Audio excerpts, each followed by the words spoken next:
Hey everyone, I hope you're all having a fantastic day, and today I'm going to be talking about the recent Splatoon 3 Splatfest sort of beta demo that they released and the sort of test fire that went along with it.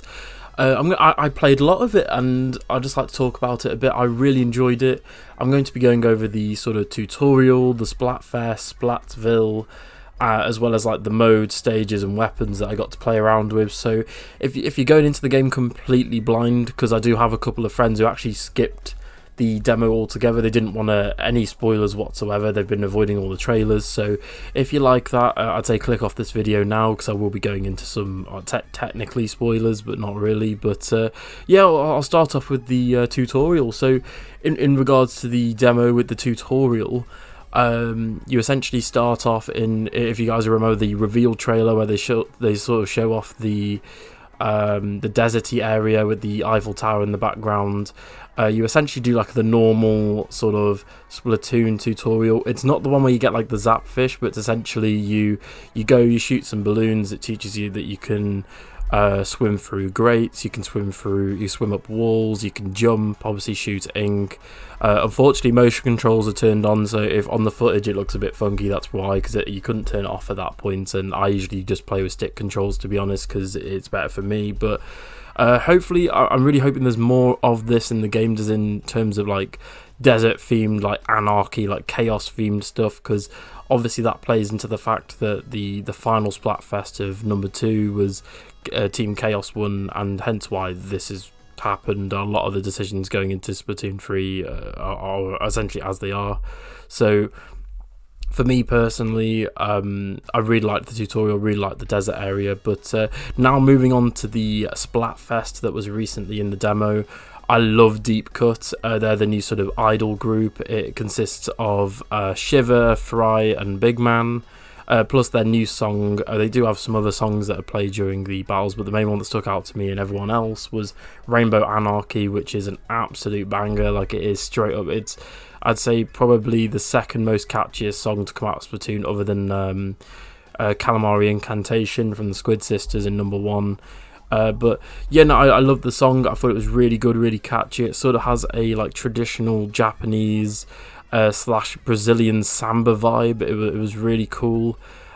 Deep Cut, I really like Shiver and Fry's design. I think lots of jokes have been made about Fry's forehead, but you know, that's just unfortunate. I think the same thing happened with Pearl and Marina. Obviously Marina was the most popular choice for obvious reasons, but I feel like everyone took the wet out of Pearl's head, so it's happened again, unfortunately. But to be fair, it's up to the character designers to stop giving these characters dome heads, obviously. And then Big Man is the fan favourite, just because essentially it's a goofy sort of mascot character. Of course, he's the fan favourite. Big Man was really cool. I really like Big Man, to be honest. Just the fact that his name is Big Man is quite funny. But in terms of the Splatfest, I really enjoyed it was separated into, I think it was 2 or 3 separate days, where you had one day with the regular Splatville, and then you had one day with the Splatfest, where you could essentially you had them. I don't know if you guys saw in the trailer, but you could essentially go. They were going around on sort of the, I don't know what you call them, like the barges that float in midair, like the floats. I'm just going to call them the floats. That go around, and I've noticed as well that the floats actually form together to form the stage on the final day. On the final day, you get the traditional sort of idol song performance. The main performance, in my opinion, was really cool. They had like a fan stage with sort of the footage in the background with the characters interacting with each other and singing, performing on the stage. Their interactions with each other were really cool, especially in the studio during the Splatfest sort of daily announcements, which have come back. I like all 3, sort of like Fry and Shiver sort of have witty banter, argue a bit, and then Big Man just sort of has like 1 or 2 words in there. It is quite cool, to be honest. The only thing I wasn't a big fan of was the moving platforms, where I like the fact that they're moving around Splatsville. It's kind of cool, but the only thing I don't like is there's not many, because of how high up they are and how big these like floats are. You can't really get a good vantage point to see where they are. But yeah, no, that goes perfectly on to my next point, which is the new hub area, Splatsville. It's my favourite hub area by far. It's so cool. It has this like sort of post-apocalyptic, I guess, like not futuristic, but something that you'd see out of like Cowboy Bebop or Blade Runner sort of esque, where you've got these little apartments sort of stacked up on each other everywhere, and the vendors tie into this perfectly. Unfortunately, we weren't able to buy any weapons, gear, clothing from any of the vendors because the level cap was set to level. You have to be level 4 until you can buy anything, which is unfortunate, but you know, it's just one of those things, unfortunately. But I really like the fact there's loads of little extra things where if you go around Splatsville, you can see like little jellyfish and like actual fish creatures making things like food, and having street vendors that aren't accessible and things like that. But yeah, it was things to do and things to see around every corner. It was definitely my vibe, my type of atmosphere if I was making a hub area for a video game. So I really enjoyed Splatsville as a whole. Like I said, if you go into every single, I think it's some games like Destiny, for example, have areas where there's just in the hub area and like in the main tower, for example, in Destiny 2, Destiny 1, there's not a whole lot to do in some areas, whereas I feel like Splatsville, there is something to do or a vendor to visit in every single pocket, in every single area. So that was really nice to see. I think everything's laid out so that you don't have to travel half an hour to get to each area or each end. So that was nice as well. And obviously it's accessible from if you press X and go to the menu, you can go to that area from there, like fast travel anyway, so it's all good. And one thing that excites me is there's the possibility for extra areas and vendors to be added in later, as there are some areas which look accessible that were cut off for the Splatfest, so they'll probably be accessible at a later point, whether it be DLC or what. So, because we already know we're getting a Polar Marina like off the hook expansion, so we'll have to wait and see what happens there. But next, going into the sort of the mode, stages, weapons. The new stages, I really liked Scorch Gorge, which was like the new sort of desert area. I really liked that. The main sort of gimmick, the main theme going into the new Splatfests are the tricolour Splatfest, which is essentially 3 teams fighting over a central point.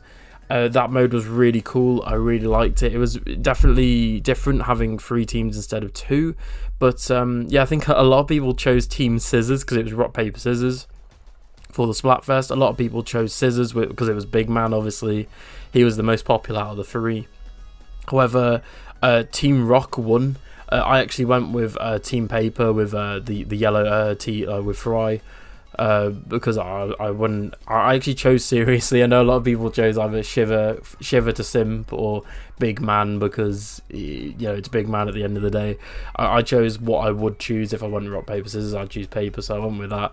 And yeah, I feel like Team Paper got absolutely dominated. We were definitely the worst team by far, and I think that's going to be unless they give Fry a really popular choice going forward, I feel like that is going to be a theme going forward, where Fry, whatever team she has, it's kind of like Polar Marina, where she just gets the worst choice automatically. But yeah, no, for me in general, I really liked the new weapons, the Splatana, the bow. Actually, I liked the Splatana for sort of close up, like close quarter combat.